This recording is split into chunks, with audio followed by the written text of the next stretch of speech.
Colorism, a term coined in the 1980s, is nothing but discrimination that occurs within one's own ethnicity for having dark or dusky skin. There's often talk about discrimination due to the color of the skin outside one's ethnicity. But why are we reluctant to talk about discrimination that comes from within our own ethnicity? We are so quick to address and stand up for such discrimination when it happens somewhere else in the world. But why keep quiet when it happens in our own backyard? Hi, I'm Sneha Andani and I'm South Indian.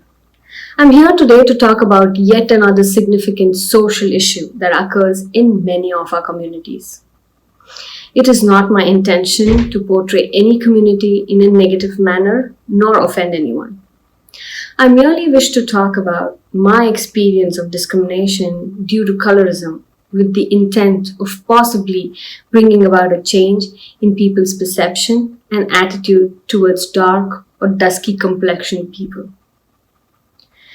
Lord Krishna is one of the Hindu deities worshipped by nearly 1.2 billion Hindus from around the world. The name Krishna means black or dark in Sanskrit. So it leaves me wondering why this community is willing to worship a god who is dark complexioned but is dismissive of dark-skinned people. Colorism exists in many of the communities around the world, but its origins in India is rooted in a long-term British colonization who highly favored people with fair skin over those with dark skin. Growing up, my parents never brought me up with gender, caste, or skin color bias. So as a child, it was difficult for me to understand a concept like colorism. At home, I was treated the same way as my sister, who is fair and has a lighter skin tone than I do. But when I stepped out, I was constantly compared to my sister.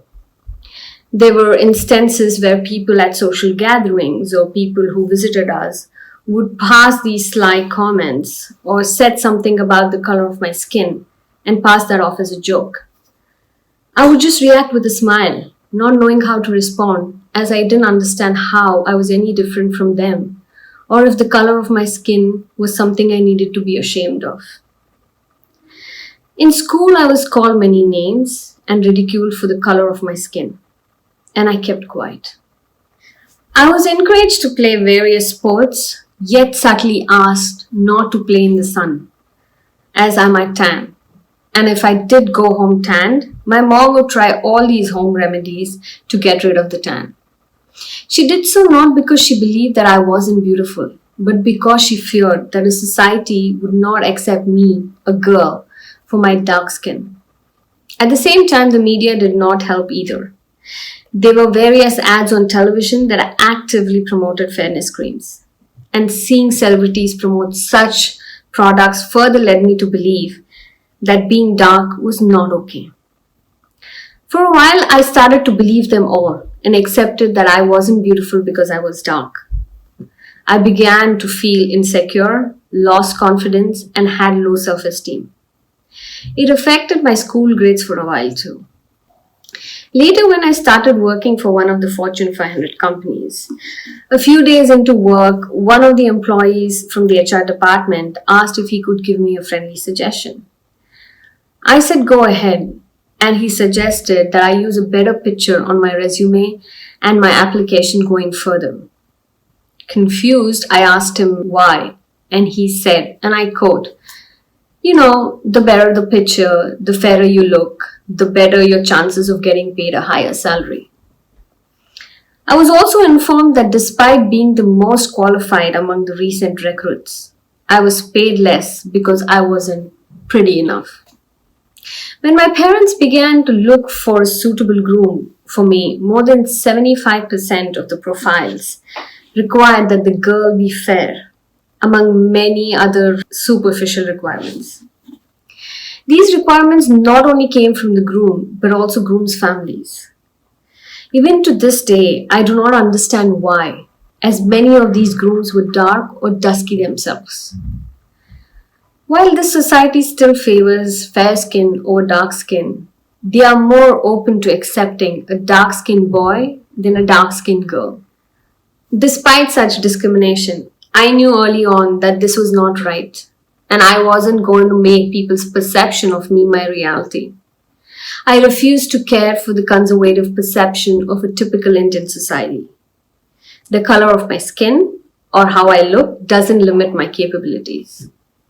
I refused to let people decide what I was capable of and what I wasn't. I chose a career path that was different from the career choices as defined by the society. Today, I'm working as the Chief Business Development Officer for a fashion tech company in New York. I have a bachelor's degree in engineering. I have a master's degree in business of fashion, and I'm currently pursuing my master's in project management. I have also had the opportunity to model and act. And the color of my skin hasn't stopped me from achieving what I wanted, and will not either, for there is so much more to be achieved. My personality and my achievements outshine the color of my skin or my appearance. I'm dusky and I proudly own it. Did you know that there are advantages to having dark skin?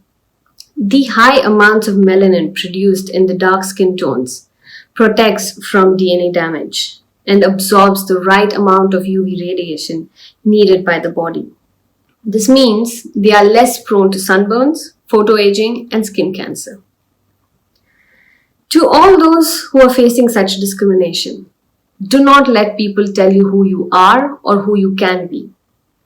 While there will always be those who will criticize you, remember there are also those who will love you for who you are and who are willing to give you opportunities. The change in how I perceive myself and my attitude was not an overnight enlightenment, but a slow transformation of my thought process that was nurtured by the unwavering support and encouragement that I received from my family. My parents and my sister did not succumb to the norms of the society and gave me the freedom to choose my own path. My best friend helped me be the best version of me. My well-wishers supported me and stood by me. So find that support system that'll help you grow. What I have faced is just a tiny fraction of what people face on a daily basis. There are millions of people who are ridiculed by friends, discriminated at work, or harassed by spouse or family members. It is time we stand up against such discrimination. It is time we build a better society. It is time for change. And this change begins at home. It begins with educating yourself first. It begins with treating the people around you right and just. It is important to provide a support system to your kids and to those people who face such discrimination so that they could flourish too.